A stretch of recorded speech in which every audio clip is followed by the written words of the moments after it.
सभी को नमस्कार। आज हम आपको परिचय करवा रहे हैं रतनगढ़ तहसील क्षेत्र की युवा बवाई नृत्यांगना व कालबेलिया नृत्य भी करती है। रतनगढ़ तहसील क्षेत्र की समाज की बच्ची है जो संघर्ष करके यहाँ पहुँची है और आगे भी बढ़ने का प्रयास कर रही है। सबसे पहले आपका नाम बताइए। नमस्कार सभी को, मेरा नाम राधा है और एज ए डांसर मुझे राधा हिंदुस्तानी के नाम से जानते हैं। अभी आप शिक्षा कहाँ तक हुई है? अभी आप क्या कर रहे हैं? जी सर, अभी मैं BA MA फाइनल ईयर की स्टूडेंट हूँ और प्लस में मैं सब इंस्पेक्टर की तैयारी भी कर रही हूँ कंपटीशन एग्ज़ाम्स की। भवाई नृत्य आपने कब से शुरू किया था? भवाई नृत्य सर जैसे मैंने BA फर्स्ट ईयर स्टार्ट किया था तब से, उसके बाद मेरे पास जैसे NCC थी तो NCC में फर्स्ट ईयर सेकेंड ईयर और फाइनल ईयर होते हैं, 3 इयर्स होते हैं। उसमें मैंने सेकेंड ईयर में स्टार्ट किया था भवाई नृत्य। किसकी प्रेरणा से किया? प्रेरणा देने वाले थे, एक तो मेरे एनो मैम है, NCC के एनो हैं, उनका नाम है डॉक्टर विजयलक्ष्मी शर्मा। और फर्स्ट है मेरे गुरुजी पूराराम जी गांधी, जिन्होंने मुझे फर्स्ट में ही NCC दिलवाई। फिर NCC के बाद उन्होंने मुझे बताया कि RDC क्या होती है और RDC में कैसे कैसे तू जा सकती है। और इनकी प्रेरणा मुझे भवाई नृत्य करने की प्रेरणा जो मुझे है वो मेरे सीनियर हैं नेहा दीदी, उनका नाम है नेहा पंवार। और उन्होंने ही मुझे मतलब हमेशा से इस चीज़ के लिए प्रेरित किया है कि राधा तू इस थ्रू RDC कल्चर में कर सकती है। कितने साल पहले किया? मैंने 5 साल हो गए मुझे भवाई नृत्य करते हुए, और पहले मैंने जब स्टार्ट किया था तब से। अभी तक आपने कितनी प्रस्तुतियां दे दी है? अभी मैंने 200 से प्लस राजस्थान में और राजस्थान से बाहर कई जगह प्रोग्राम्स कर चुकी हूँ और अभी तो बहुत आगे जाने का इरादा है। रतनगढ़ तहसील क्षेत्र में आपने कहाँ दी है प्रस्तुतियाँ? रतनगढ़ क्षेत्र में तो ऑल जगह दी है। रतनगढ़ में कहाँ? रतनगढ़ में काफ़ी प्रोग्राम्स दिए हैं और मेरा सबसे मोस्टली जो प्रोग्राम रहा है वो इंदर जी खिचड़ सर जो प्रधान हैं हमारे रतनगढ़ के, उनके यहाँ उनकी एनिवर्सरी थी तब मेरा प्रोग्राम था वहाँ पे। इसके अलावा भी आपने रतनगढ़ या राजलदेसर आसपास में अपने तहसील क्षेत्र में?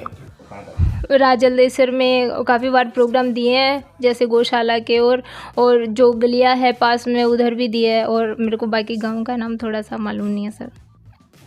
प्राथमिक शिक्षा आपकी कहाँ से हुई?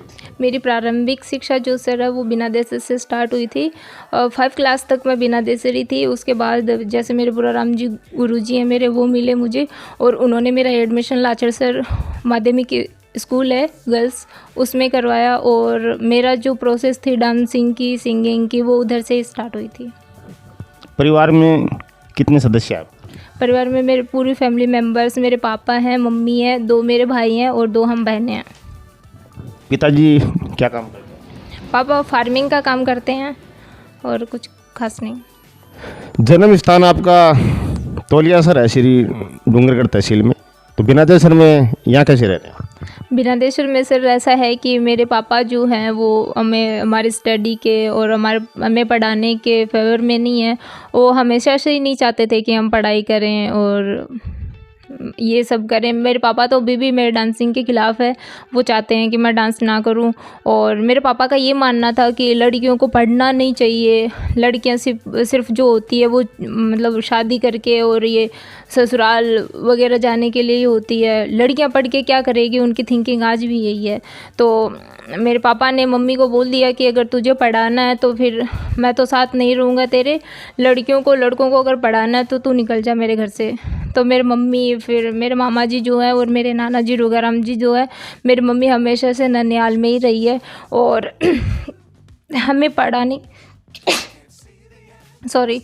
पढ़ाने के लिए फिर मम्मी ने ऐसा चाहा कि मैं खुद कुछ कमाई करूं और एकदम से मामा जी पे और नाना जी पे डिपेंड ना रहूं। इसके लिए मेरी मम्मी स्कूल में उच्च माध्यमिक विद्यालय है लाचड़सर में, गर्ल्स स्कूल है। वहाँ पे मेरी मम्मी पोशार का काम करती थी, रोटियां बनाने का, बच्चों को रोटियां बना के देने का। तो फिर उससे थोड़ा बहुत कुछ मिलता था, उससे हमारी किताबें आ जाती थी और जो भी हमारा किराया लगता था बस वगैरह का वो हो जाता था। तो फिर हमेशा से ऐसा ही रहा है। और मेरा अभी भी ये मानना है कि अगर पापा हमारे साथ होते तो मैं कुछ और मुकाम पे होती। मम्मी ने मतलब आपको संघर्ष करके पढ़ाया, यहाँ तक आगे बढ़ाया, मम्मी ने पढ़ाया नहीं? मम्मी आपकी वो कितनी पढ़ी लिखी है? मम्मी कुछ भी नहीं पढ़े लिखे हैं, बस मम्मी की जो सोच है वो बहुत ज़्यादा है। उनके बारे में कुछ भी मतलब मैं कहूँ इस लायक मैं नहीं हूँ, लेकिन मम्मी ने जो किया है हमारे लिए, और मम्मी जो मेरे लिए है वो कोई भी नहीं कर पाएगा कभी भी। और शायद उन्होंने जो मेरे लिए किया है मैं वो उनको कभी नहीं लौटा सकती। आर्थिक तंगी में मतलब आप आगे बढ़े हैं, पढ़े हैं, अभी आपकी आर्थिक स्थिति कैसी है? अभी आर्थिक स्थिति वैसी ही है सर, अगर मेरे प्रोग्राम्स हो जाते हैं, मेरे भैया कमा लेते हैं तो हमारा बहुत अच्छा चलता है, और वरना तो सब वैसा ही है। आपके जीवन में सबसे मुश्किल परिस्थिति कब आई? वैसे तो सर जीवन का ऐसा है कि हमेशा से ये परिस्थितियाँ ऐसी ही रही है, बचपन से ही हमेशा से ऐसा करा है कि हमने खुद नहीं किया, सब कुछ हैंडल करा है। मेरे मामा जी है बिरामाराम जी, उन्होंने हमें संभाला है और इस लायक बनाया है। और मेरी लाइफ का अगर सबसे जो कहते हैं ना कि ब्लैक डे अगर कहा जाए तो वो मेरा ऑपरेशन का दिन था। और तब जब मुझे पता चला था कि मेरे गले का ऑपरेशन होने वाला है, क्योंकि आज तक मैं कभी मेरी लाइफ में कभी बीमार ही नहीं पड़ी, मुझे पता ही नहीं था कि रियल में ऑपरेशन जो चीज़ होती है वो होती क्या है। फिर डॉक्टर्स, मेरा ऑपरेशन जो ऑपरेट हुआ है वो दिल्ली एम्स से हुआ है। डॉक्टर का नाम है डॉक्टर चिरोम, अमित चिरोम, वो मणिपुर से हैं।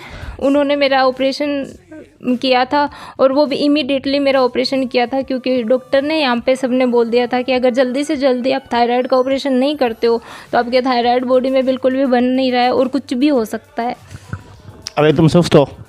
हाँ, अभी एकदम ठीक हूँ, सारी रिपोर्ट्स वगैरह जो है वो क्लियरली एकदम। वर्तमान में आप कहाँ से स्टडी कर रही हैं, क्या करिए, कहाँ से करिए? अभी मेरा MA फाइनल ईयर है और वो बीकानेर महारानी कॉलेज से है जी सर। और साथ में मैं अभी सीकर रहती हूँ और सीकर सब इंस्पेक्टर की तैयारी कर रही हूँ साथ साथ में, और जो भी कॉम्पिटिशन्स होते हैं उनकी सबकी तैयारी कर रही हूँ। और प्लस में मेरी प्रैक्टिस चल रही है डांसिंग की, वो तो है ही है, और उसको लेके तो मुझे बहुत आगे तक जाना है। जॉब तो सेकंड ऑप्शन है, जॉब तो लगे नहीं लगे वो कोई, मैं प्रयास कर रही हूँ, मैं चाहती हूँ मेरी जॉब लगे, लेकिन ये जो डांसिंग का है, अपने राजस्थान के कल्चर को बनाए रखने का एक जुनून मुझ में जो है वो हमेशा बरकरार रहेगा। और मुझे इस डांस को लेके देश विदेशों में जाना, और राजस्थान की जो कला है इसको जो पहचान मिली हुई है ऑलरेडी, वो मुझे बहुत आगे तक लेके जानी है। सरकार से किसी टाइप का सहयोग मिला आपको? जी सर, अभी तक तो नहीं। मैंने प्रयास भी किया था एक बार, जैसे राजस्थान युवा महोत्सव पहले हुआ था, तो उसमें राजस्थान युवा महोत्सव में रतनगढ़ में भी मैं फ़र्स्ट थी और चूरू में भी मैं फ़र्स्ट थी। और जयपुर में जब हम गए थे कंपटीशन के लिए तो वहाँ पे अनफॉर्चुनेटली नहीं हो पाया, तो अभी तक तो नहीं सर। दर्शक जो वीडियो देख रहे हैं उनको आप क्या कहना चाहेंगे? उनको मैं यही कहना चाहूँगी कि मैं आपके ज़िले की हूँ, और मतलब क्या बोलूँ सर क्या, लोक कला में और भी अपने क्षेत्र की बहुत सी लड़कियां हैं जो संघर्ष कर रही है लेकिन आगे नहीं बढ़ पा रही है, कुछ उन्हें आर्थिक स्थिति पोजीशन टाइट है या जो भी है, तो उनके लिए आप कुछ प्रयास करेंगे या उनको आप क्या सुझाव देंगे?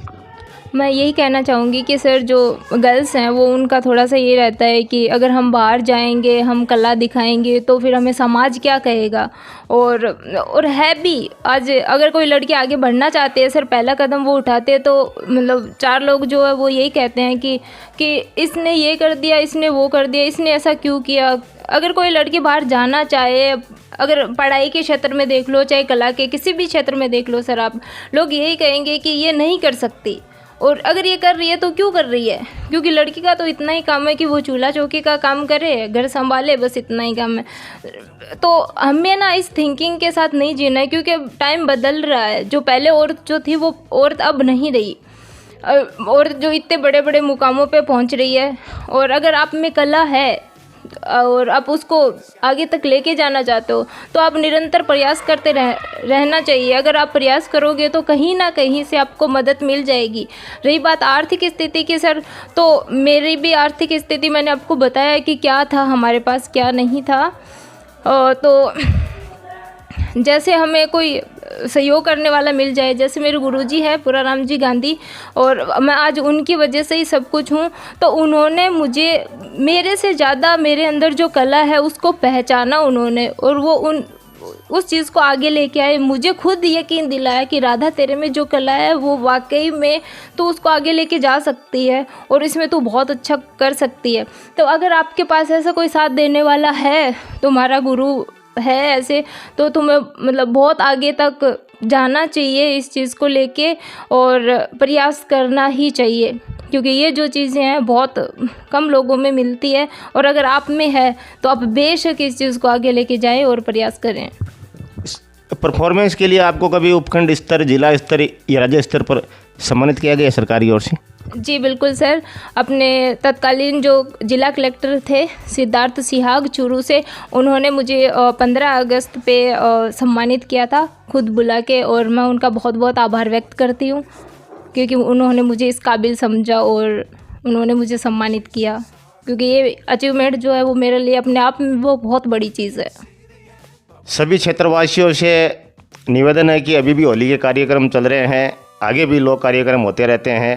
हम लोग जयपुर से बुलाते हैं, बाहर से कलाकार बुलाते हैं। रतनगढ़ तहसील क्षेत्र की बेटी है, संघर्ष कर रही है, तो बढ़िया नृत्य करती है, तो इनको एक बार मौका देना चाहिए।